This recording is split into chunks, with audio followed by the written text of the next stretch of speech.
một mình nơi đây, nhìn cánh chim bay ngang thấp thoáng trời xa.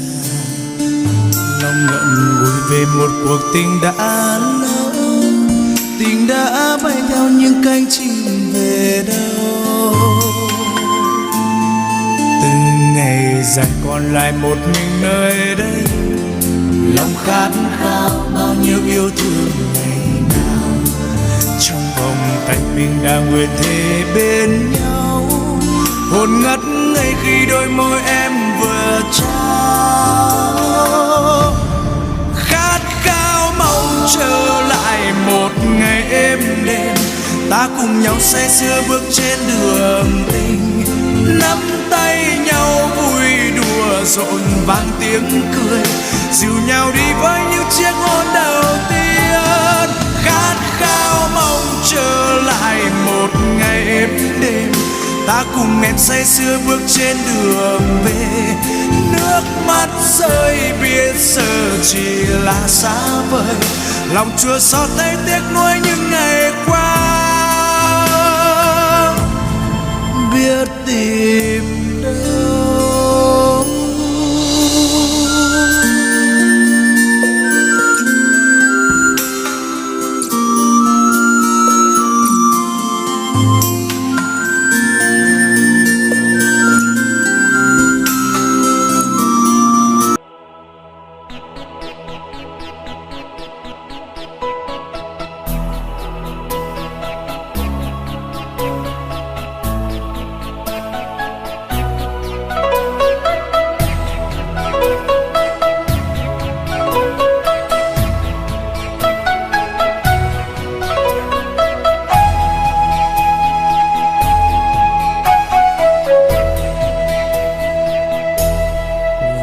Người đi mãi chắc không quay trở về, một chuyện tình này đành chia đôi. Một người ôm di vang, người kia ở chốn xa, chúc cho em hạnh phúc bên đời ai. Đành tìm vui nơi khác, lấp cho vơi nỗi buồn. Được một ngày không được bao lâu, tình về trên muôn lối, từng yêu là đã đâu. Chắc không ai yêu thấu cho lòng tôi, vì ai đã cất bước đi mãi chắc không về. Chuyện hai đứa nước mắt giờ về hai lối, đường dài em bước yêu có những lúc khiến em buồn, thì hãy nhớ mãi có anh bên đời em. Đành tìm vui nơi khác, lấp cho vơi nỗi buồn. Được một ngày không được bao lâu, tên về trên muôn lối, từng yêu là đã đâu. Chắc không ai yêu thấu cho lòng tôi.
tin họ cha gió